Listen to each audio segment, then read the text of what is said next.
Sir ఇప్పుడు మనం చూసుకున్నట్లయితే 11th squad according to you squad ఇప్పుడు ఇలా ఉంటే మంచిది అని ఆస్ట్రేలియా టూర్‌లో మీకు ఎలా అనిపించింది?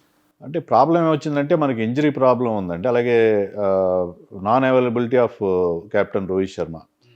సో రోహిత్ శర్మకి కొడుకు పుట్టాడని తెలిసింది మనకి. అతను అయినా సరే ఫస్ట్ టెస్ట్‌కి అతను అవైలబుల్‌గా ఉండే అవకాశం మనకు కనబడట్లేదు. ఎందుకంటే ఓకే. ఈ షార్ట్ టైంలో ఫస్ట్ టెస్ట్ వరకు వెళ్ళి వితౌట్ ఎనీ ప్రాక్టీస్ అక్కడ వాతావరణం కూడా అలవాటు పడకుండా డైరెక్ట్ టెస్ట్ మ్యాచ్ ఆడడం అనేది కరెక్ట్ కాదు. బహుశా అతను ఫస్ట్ టెస్ట్ మ్యాచ్ ఆడకపోవచ్చు రోహిత్ శర్మ. బుమ్రా కెప్టెన్ చేస్తాడు. అలాగే శుభ్మన్ గిల్కి అన్ఫార్చునేట్గా ఇంజరీ అయింది. అతనికి ఒక హెయిర్ లైన్ ఫ్రాక్చర్ ఉంది, బొటన్ వేల్కి అని కూడా మనకి వార్తలు వస్తున్నాయి. సో వాళ్ళిద్దరు లేకపోవడంతో ఏంటంటే మనం ముందుగా అనుకున్న క్యాలిక్యులేషన్ కంటే ఒక డిఫరెంట్గా మనం కొన్ని రీప్లేస్మెంట్స్తో వెళ్ళాల్సిన పరిస్థితి కనిపిస్తుంది. సో డిఫికల్ట్ సిచ్యుయేషన్ ఏంటంటే మనకి థర్డ్ ఓపెనర్గా రిజర్వ్ ఓపెనర్గా మనం అనుకున్న అభిమన్యు ఈశ్వరన్ మనం అక్కడ ఆడిన ఇండియా మ్యాచెస్లో టోటల్గా ఫెయిల్ అయ్యాడు. సో అతన్ని ఇప్పుడు అతనితో ఓపెన్ చేయించడం, అతనికి ఎక్స్పీరియన్స్ కూడా లేదు, ఇంతవరకు ఒక టెస్ట్ మ్యాచ్ కూడా ఆడలేదు.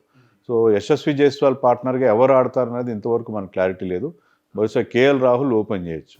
మరి కేఎల్ రాహుల్ ఓపెన్ చేస్తే శుభ్మన్ గిల్ నెంబర్ 3లో కూడా ఉండడు కాబట్టి అతని ప్లేస్లో ఎవరు ఆడాలి అనేది కూడా ఒక క్వశ్చన్ మార్క్. సర్ఫరాజ్ ఖాన్ ఆడించాలా, లేకపోతే రుతురాజ్ గైక్వాడ్ని ఏమన్నా టీంలోకి తీసుకోవాలా, దేవదత్ పడిక్కల్ని తీసుకోవాలి. వాళ్ళు ఒరిజినల్ స్క్వాడ్లో లేరు వాళ్ళు.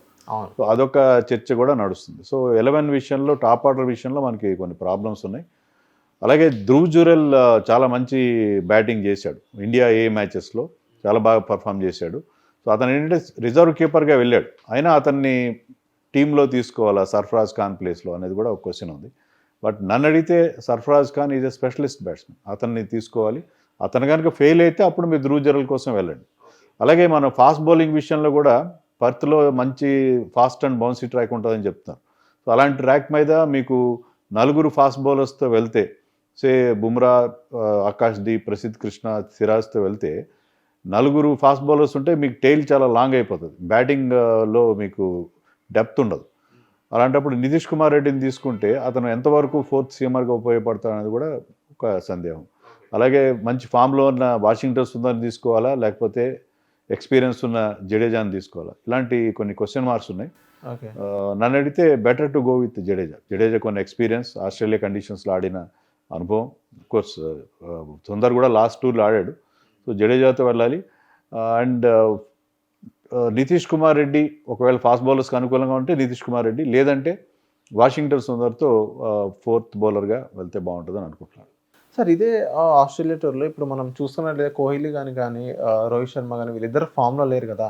సో నెక్స్ట్ సిరీస్‌కి వీళ్ళ పర్ఫార్మెన్స్ బట్టి నెక్స్ట్ సిరీస్‌లో వీళ్ళని తీసుకునే అవకాశాలు ఉన్నాయంటారు సార్? రోహిత్ శర్మ, విరాట్ కోహ్లీ ఫామ్లో లేరు నిజమే, అది మన ఇండియాలో ఆడినప్పుడు. సో ఇలాంటి గ్రేట్ క్రికెటర్స్ ఏంటంటే ఒక సిరీస్లో కొంచెం డౌన్ ఉంటుంది, నెక్స్ట్ సిరీస్ కొత్త ప్లేస్, అక్కడ మళ్ళీ వాళ్ళు ఫామ్ అందుకుంటారు. గతంలో ఎన్నో సందర్భాలు చూసాం మనం, ఒక సిరీస్లో ఫెయిల్ అయినా ఇంకో సిరీస్లో వాళ్ళకున్న ఎబిలిటీతో, వాళ్ళకున్న ఎక్స్పీరియన్స్తో దాన్ని కవర్ చేసే అవకాశం ఉంటుంది. లేదు ఇక్కడ కూడా ఫెయిల్ అయితే వాళ్ళ భవిష్యత్తు ప్రశ్నార్థకంగా మారుతుందన్న విషయంలో సందేహం లేదు.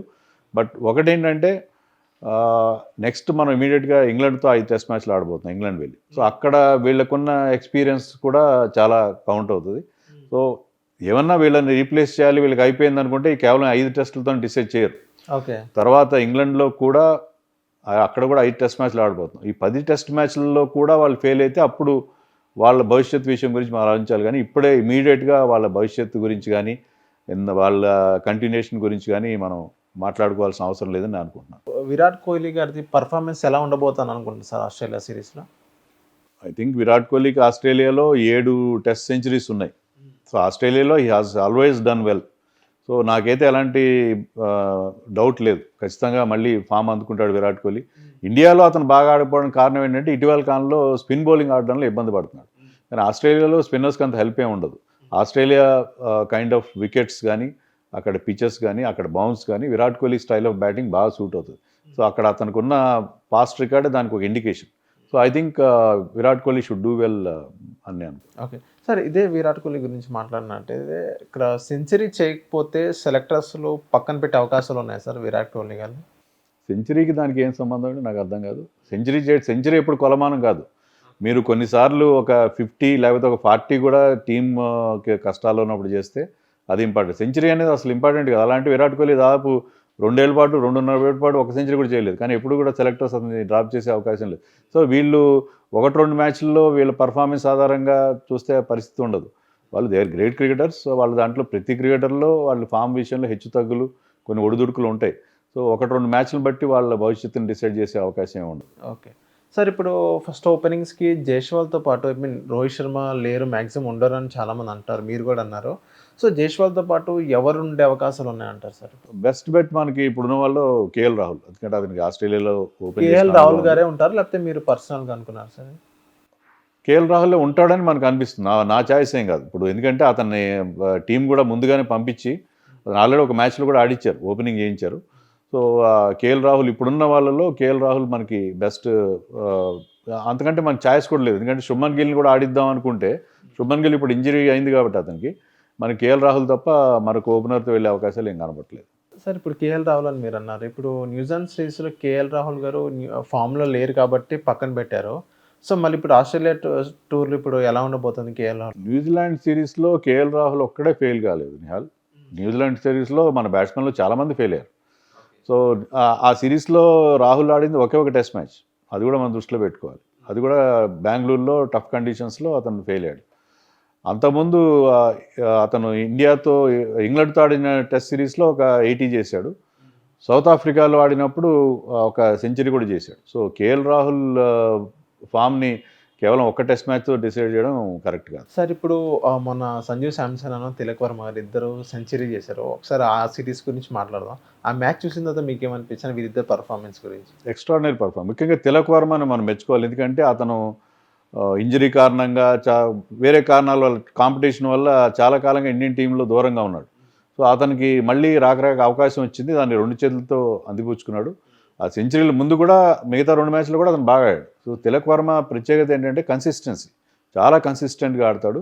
అతనికి గతంలో ఏంటంటే స్ట్రైక్ రేట్ విషయంలో ఏమైనా ఇబ్బందులు ఉన్నాయేమో అని మనం అనుకున్నాం, కానీ ఈ 2 ఇన్నింగ్స్లో నేను చాలా అగ్రెసివ్గా, చాలా అటాకింగ్గా ఆడగలనని కూడా ప్రూవ్ చేస్తున్నాడు. సో స్ట్రైక్ రేట్ విషయంలో ఎవరికైనా ఏమైనా డౌట్స్ ఉంటే అవి పూర్తిగా తొలగిపోయినాయి. ముఖ్యంగా అతను సెకండ్ మ్యాచ్లో, 4th మ్యాచ్లో 253 స్ట్రైక్ రేట్తో అతను 100 చేయడం అంటే చాలా ఎక్స్ట్రాడినరీ ఎఫర్ట్. సో అతనికి రోజు రోజుకి ఇంప్రూవ్ అవుతున్నాడు.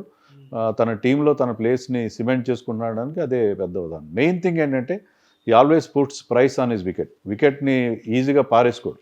సో అతనుకున్న అది ప్రత్యేకతగా చెప్పుకోవాలి. సంజు శాంసన్ కూడా ఏంటంటే, సంజు శాంసన్ ఈ సిరీస్లో అతని స్కోర్స్ లాగానే ఉంటుంది. ఈ సిరీస్లో 2 సెంచరీలు చేశాడు, 2 డకౌట్లు చేశాడు. సో అతని కెరీర్ అంతా అలాగే ఉంటుంది, హెచ్చు తగ్గులు అలా ఉంటూనే ఉంటాయి. సో అది దాన్ని సవరించుకోవాలి అతను. సవరించుకుని, ఎందుకంటే నెక్స్ట్ మ్యాచ్, ఒక మ్యాచ్లో సెంచరీ చేసినా నెక్స్ట్ మ్యాచ్లో మీ స్కోర్ 0తోనే స్టార్ట్ అవుతుంది. సో నెక్స్ట్ మ్యాచ్లో కూడా మళ్ళీ ఫ్రెష్గా స్టార్ట్ చేయాలని కాకుండా, నేను లాస్ట్ మ్యాచ్లో సెంచరీ చేశాను కాబట్టి నెక్స్ట్ మ్యాచ్లో అదే అగ్రెసివ్గా ఆడతానంటే కుదరదు. స్టార్టింగ్లో కాస్త స్లోగా ఆడి షార్ట్ సెలెక్షన్ ఇంప్రూవ్ చేసుకుంటే సంజుకున్న టాలెంట్తో అతను ఇండియన్ టీంకి చాలా చాలా ఉపయోగంగా ఉంటాడు. అతని కెరీర్ కూడా ప్రాపర్గా టేక్ ఆఫ్ అవుతుంది.